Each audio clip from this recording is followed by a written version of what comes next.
எகிப்தில் இஸ்ரவேலர்.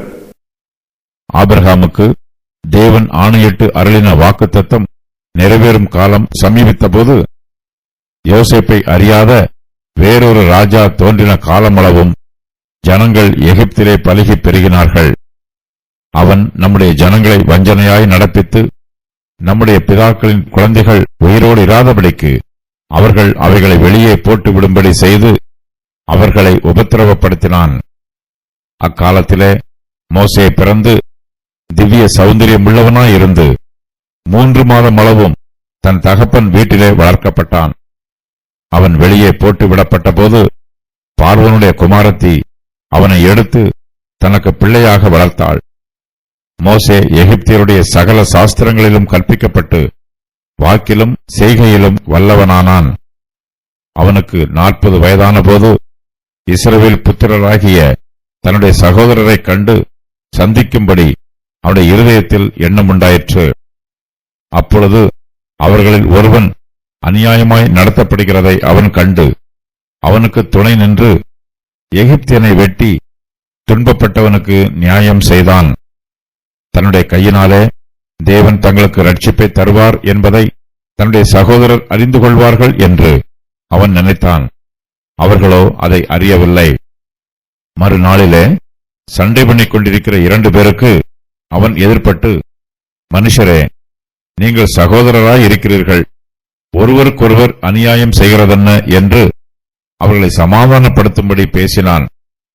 பிறனுக்கு அநியாயம் செய்தவன் அவனை பிடித்து தள்ளி, எங்கள் மேல் அதிகாரியாகவும் நியாயாதிபதியாகவும் உன்னை ஏற்படுத்தினவன் யார்?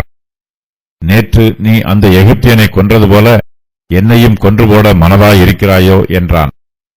இந்த வார்த்தையின் நிமித்தம் மோசே ஓடிப்போய் மீதியான் தேசத்திலே சஞ்சரித்துக் கொண்டிருந்தான்.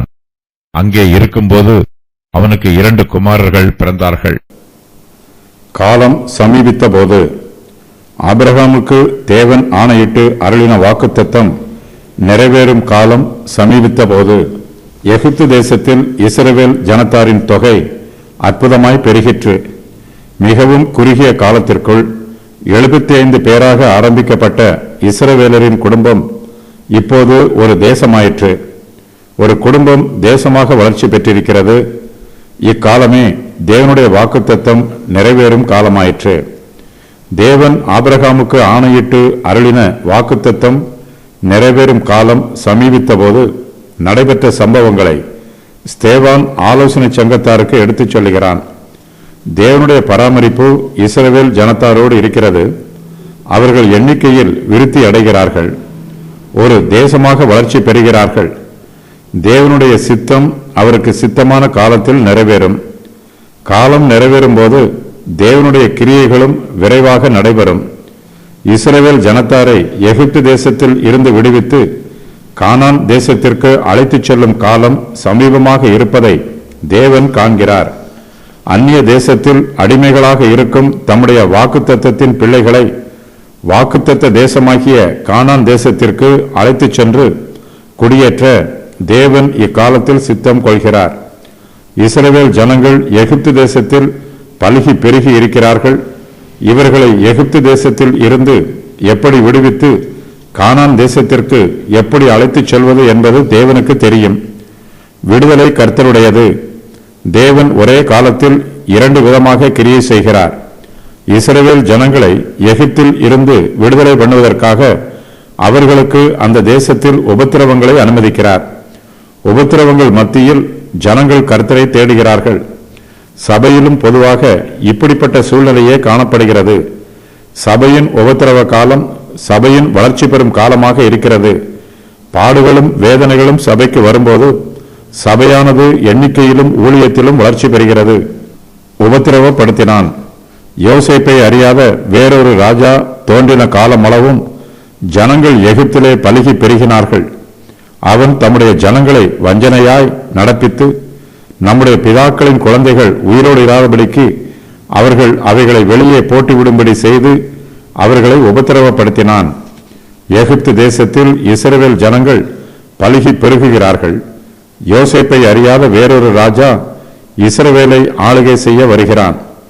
அதுவரையிலும் விடுதலையோடு இருந்த இஸ்ரவேல் ஜனங்கள் இந்த புதிய ராஜாவின் காலத்தில் உபத்திரவத்திற்கு உட்படுத்தப்படுகிறார்கள். ஸ்தேவான் இந்த சம்பவத்தை ஆலோசனை சங்கத்தாரிடம் விவரித்து சொல்லுகிறான். எகிப்து தேசத்து ஜனங்கள் நன்றி அறிதல் இல்லாதவர்களாக இருக்கிறார்கள். யோசேப்பின் காலத்தில் எகிப்து தேசத்தில் பஞ்சம் உண்டாயிற்று. இந்த பஞ்ச காலத்தில் யோசேப்பின் மூலமாக கர்த்தர் எகிப்து தேசத்திற்கு ரட்சிப்பை கட்டளையிட்டார். அதையெல்லாம் எகிப்தியர்கள் இப்போது மறந்துவிட்டார்கள். எகிப்து தேசத்திற்கு புதிய ராஜா ஒருவன் முடிசூட்டப்படுகிறான். இவனுக்கு தேசத்தின் பழைய வரலாறு எதுவும் தெரியவில்லை. எகிப்து தேசத்தில் ஏற்பட்ட பஞ்சத்தை பற்றியோ அக்காலத்தில் யோசேப்பு செய்த நன்மையை பற்றியோ இந்த புதிய ராஜா கேள்விப்படவே இல்லை. இவனுக்கு யோசேப்பையும் தெரியவில்லை, எகிப்து தேசத்தில் உள்ள இஸ்ரவேல் ஜனங்களின் வரலாறும் தெரியவில்லை. எகிப்து தேசத்தின் புதிய ராஜா நன்மை செய்தவர்களை துன்பப்படுத்துகிறான், நன்றி இல்லாதவனாக இருக்கிறான். பொதுவாக நன்றி இல்லாதவர்கள்தான் நன்மை செய்தவர்களை துன்புறுத்துகிற துன்மார்க்கமான காரியங்களை செய்வார்கள். தங்கள் தேசத்திற்கு நன்மை செய்தவர்களையும் துன்பப்படுத்துவார்கள். தங்கள் காலத்தில் நன்மையான காரியங்களை செய்கிறவர்களுக்கு எதிர்த்து நிற்பார்கள்.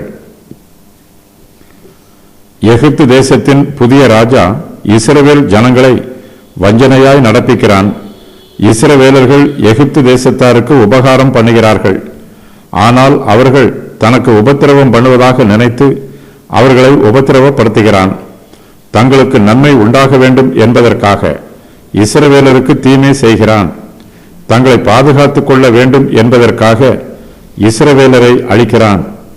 எகிப்து தேசத்தில் பிறந்த இஸ்ரவேல் புத்திரரின் குழந்தைகள் உயிரோடு இராதபடிக்கு அந்த குழந்தைகளை வெளியே போட்டு விடும்படி செய்கிறான். சிறிய குழந்தைகள் வளர்ந்து பிற்காலத்தில் பெரியவர்களாகி பெரிய காரியங்களை செய்வார்கள். அதை தடுத்து நிறுத்துவதற்காக அவர்கள் குழந்தைகளாக இருக்கும்போதே அவர்களை அழித்து போடுகிறான். ஆலோசனை சங்கத்தாரும் யூதர்களும் எகிப்து தேசத்தின் ராஜா இஸ்ரவேலரை உபத்திரவப்படுத்தியது போலவே இக்காலத்தில் திருச்சபையை உபத்திரவப்படுத்துகிறார்கள். திருச்சபை இப்போது குழந்தை பருவத்தில் இருக்கிறது. இது வளர்ச்சி பெற்று கர்த்தருக்காக பெரிய ஊழியத்தை செய்யும். ஆனால் யூதர்களோ திருச்சபையை ஆரம்பத்திலேயே அழித்து போட வேண்டும் என்று துன்மார்க்க சிந்தனையோடு செயல்படுகிறார்கள்.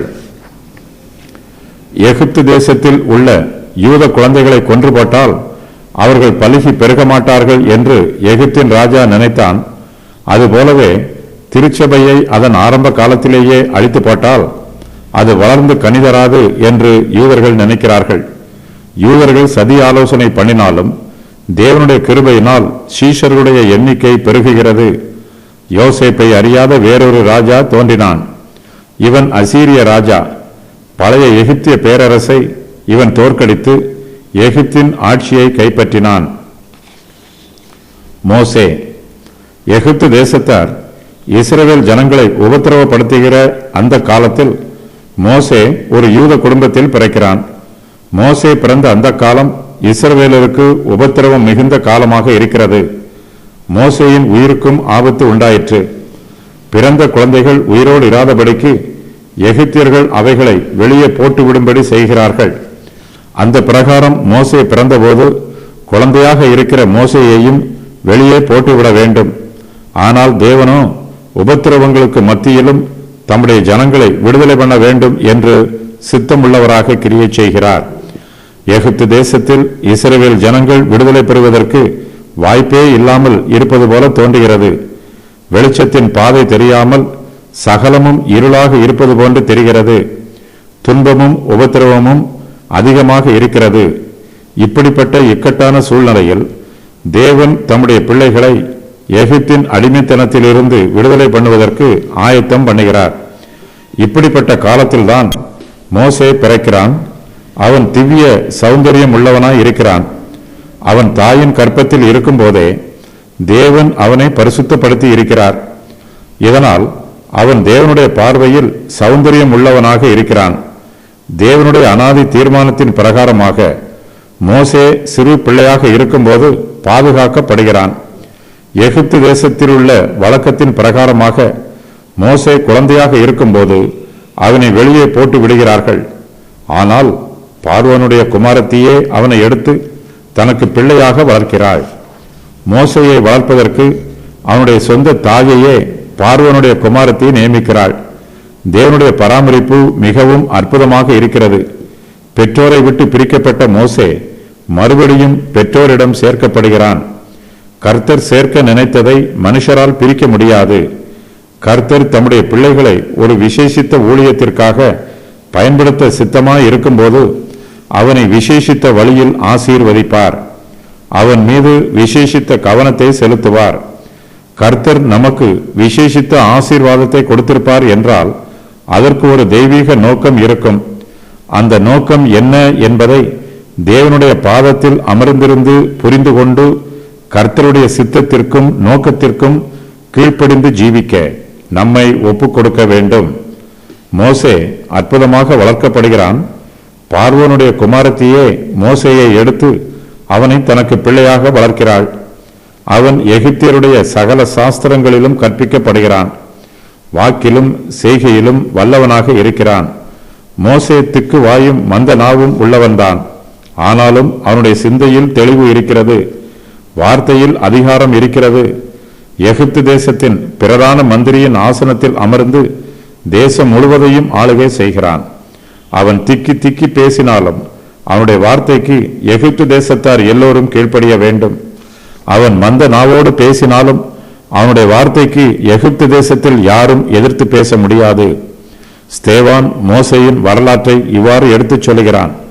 ஆலோசனை சங்கத்தாரும் யூதரும் மோசேயின் மீது மிகுந்த மதிப்பும் மரியாதையும் வைத்திருக்கிறார்கள். அவர்களைப் போலவே தானும் மோசேயின் மீது மதிப்பு வைத்திருப்பதை இந்த சம்பவத்தின் மூலமாக அவர்களுக்கு எடுத்துச் சொல்லுகிறான். அவர்கள் மோசேயை தங்கள் வார்த்தையினாலும் சிந்தையினாலும் கனப்படுத்துவது போல தானும் கனப்படுத்துவதாக தெளிவுபடுத்துகிறான். அக்காலத்தில் எகிப்தியர்கள் ஞானமுள்ளவர்களாகவும் பல கலைகளில் தேர்ச்சி பெற்றவர்களாகவும் இருந்தார்கள். எகிப்தியரின் கணித சாஸ்திரம், மருத்துவ சாஸ்திரம், கட்டிடக்கலை, இசை, மார்க்கம் ஆகியவற்றை இன்றும் உலகத்தார் வியந்து போற்றுகிறார்கள்.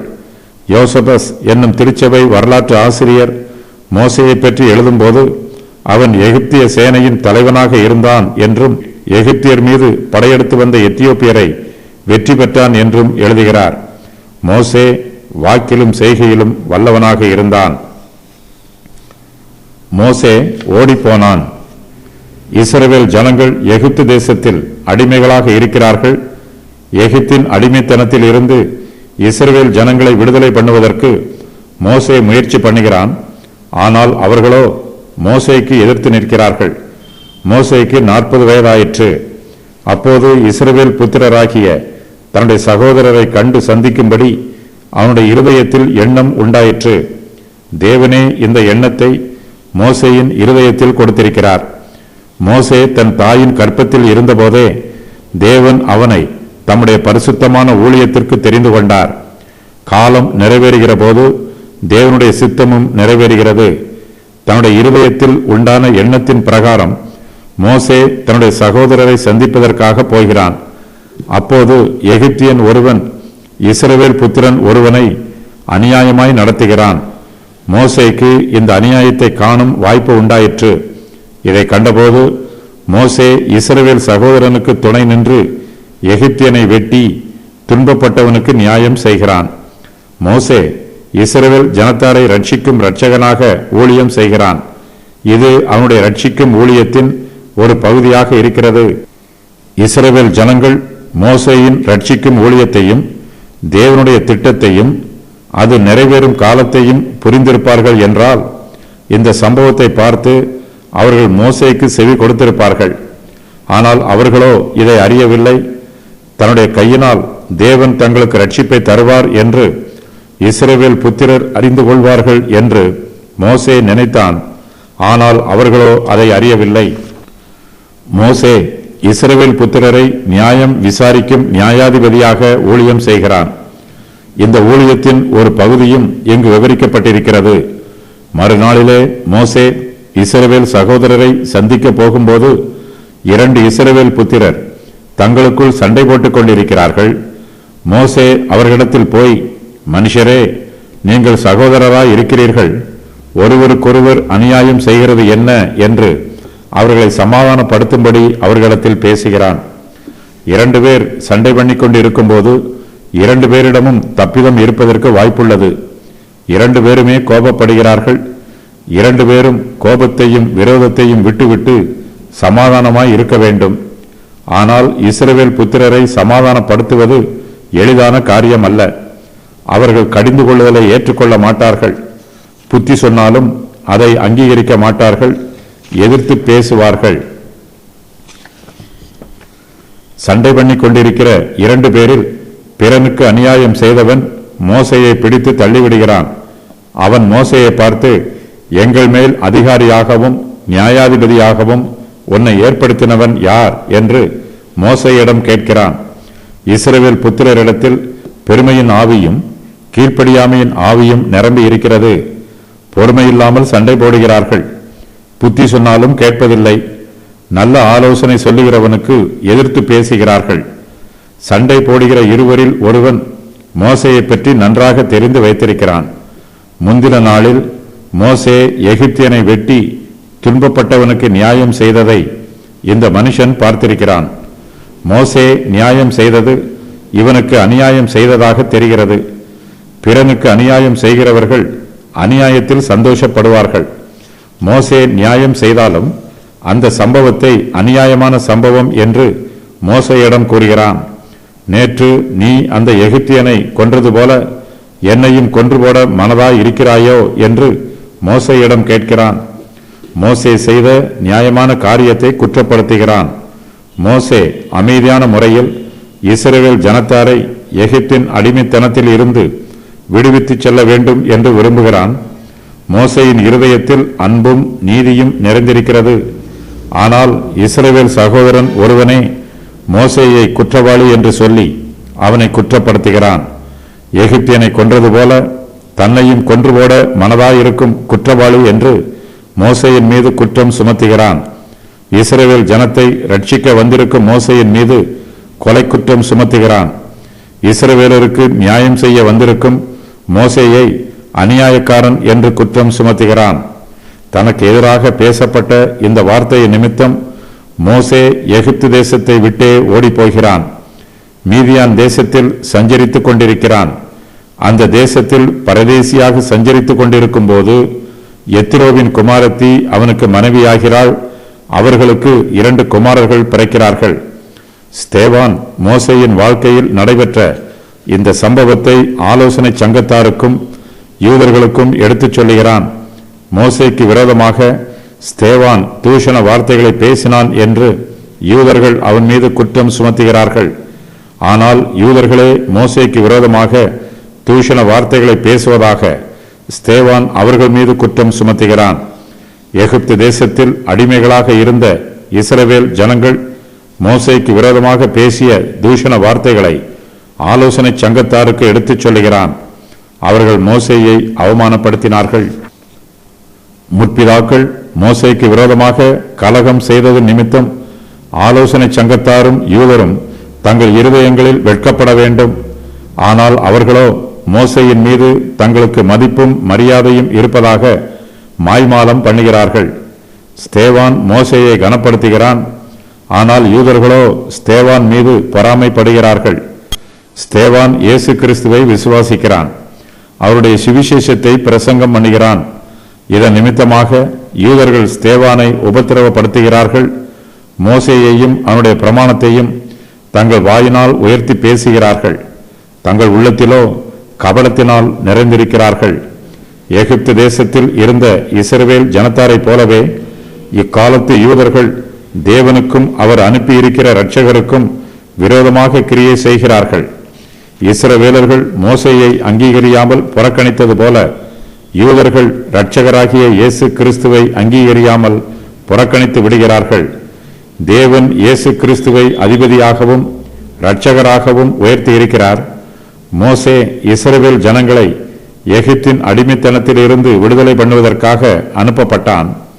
தற்காலத்தில் உள்ள யூதர்களோ எகிப்தின் அடிமைத்தனத்தை விட மிகவும் மோசமான அடிமைத்தனத்தில் சிக்கியிருக்கிறார்கள். பாவத்திற்கு அடிமைகளாக இருக்கிறார்கள். இவர்களுடைய பாவங்களில் இருந்து ரட்சிப்பதற்காக தேவன் தம்முடைய குமாரனாகிய இயேசு கிறிஸ்துவை இந்த பூமிக்கு இரட்சகராக அனுப்பியிருக்கிறார். ஆனால் யூதர்களோ இயேசு கிறிஸ்துவை தங்களுடைய இரட்சகராக ஏற்றுக்கொள்ளவில்லை.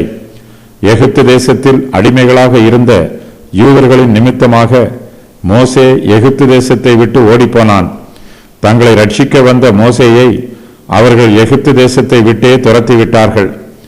அக்காலத்தில் இஸ்ரவேல் புத்திரர் செய்த அதே தப்பிதத்தை இக்காலத்தில் யூதர்கள் இயேசு கிறிஸ்துவுக்கு செய்திருக்கிறார்கள். இயேசு கிறிஸ்துவை நகரத்திற்கு புறம்பே சிலுவை மரத்தில் தூக்கி கொலை செய்து விட்டார்கள். இயேசு கிறிஸ்துவின் சுவிசேஷத்தை ஏற்றுக்கொள்ளாமல் அதை புறக்கணிக்கிறார்கள். மோசே எகிப்து தேசத்தில் இருந்து மீதியான் தேசத்திற்கு ஓடிப்போனான். அதுபோலவே யூதருடைய இருதய கடினத்தின் நிமித்தமாக கிறிஸ்துவின் சுவிசேஷம் இஸ்ரவேல் ஜனத்தார் மத்தியில் பிரசங்கம் பண்ணப்படுவதற்கு பதிலாக புறஜாதியார் மத்தியில் பிரசங்கிக்கப்படுகிறது. யூதர்கள் இயேசு கிறிஸ்துவை இரட்சகராக ஏற்றுக்கொள்ளவில்லை. அவர்களுடைய இருதயத்தை இயேசு கிறிஸ்து ஆளுகை செய்யவில்லை. பார்வோனின் அரண்மனையில் மோசே 40 வருஷங்கள் இருந்தார். மீதியான் தேசத்தில் மோசே 40 வருஷங்கள் இருந்தார். இஸ்ரவேல் தேசத்தில் மோசே 40 வருஷங்கள் இருந்தார். பரிசுத்த ஆவியானவர் இப்படிப்பட்ட ஓர் எண்ணத்தை மோசேயின் உள்ளத்திலே உண்டாக்கினார். அவனுக்கு ஏற்கனவே தேவனுடைய வார்த்தை உண்டாயிருந்தது. அதன் மூலமாக விசுவாசம் வந்தது. எகிப்தியனை வெட்டி துன்பப்பட்டவனுக்கு மோசே நியாயம் செய்தார். இந்த வாக்கியத்தில் நியாயம் செய்தல் என்பதற்கான கிரேக்க வார்த்தை எக்டிகேசிஸ் என்பதாகும். இதற்கு பழிவாங்குதல் என்று பொருள் கூறலாம். ஜனங்கள் தன்னை தலைவராக ஏற்றுக்கொள்வார்கள் என்று மோசே நினைத்தான். இஸ்ரவேல் ஜனங்கள் எகிப்திலே அடிமைகளாக இருக்கிறார்கள். தன்னுடைய ஜனங்கள் அநியாயமாய் நடத்தப்படுவதை மோசேயால் பொறுத்துக்கொள்ள முடியவில்லை. துன்பப்பட்டவனுக்கு நீதியை சரிக்கட்டினான். பரிசுத்த ஆவியானவர் தன் மூலமாக கிரியை செய்கிறார் என்று நினைத்தான். இஸ்ரவேல் ஜனங்களும் தங்களுக்கு ஒரு இரட்சகர் தேவை என்பதை உணர்ந்திருந்தார்கள். ஆனால் தேவனுடைய திட்டம் நிறைவேறுவதற்கு இது ஏற்ற காலமாக இல்லை. ஜனங்களை விடுவித்து வழிநடத்துவதற்கு முன்பாக மோசே தேவனிடம் கற்றுக்கொள்ள வேண்டும். இதை மோசே அறிந்து கொள்ளவில்லை. தன்னுடைய கையினாலே தேவன் தங்களுக்கு ரட்சிப்பை தருவார் என்பதை தன்னுடைய சகோதரர் அறிந்து கொள்வார்கள் என்று மோசே நினைத்தான்.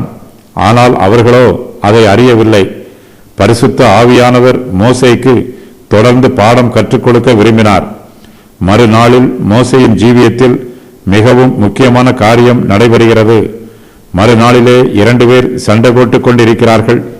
அவர்களை தன்னுடைய மனுஷ முயற்சியினாலோ அல்லது சுய வல்லமையினாலோ சுய பலத்தினாலோ சமாதானப்படுத்தலாம், அவர்களை ஒன்று சேர்த்து விடலாம் என்று மோசே நினைத்தான்.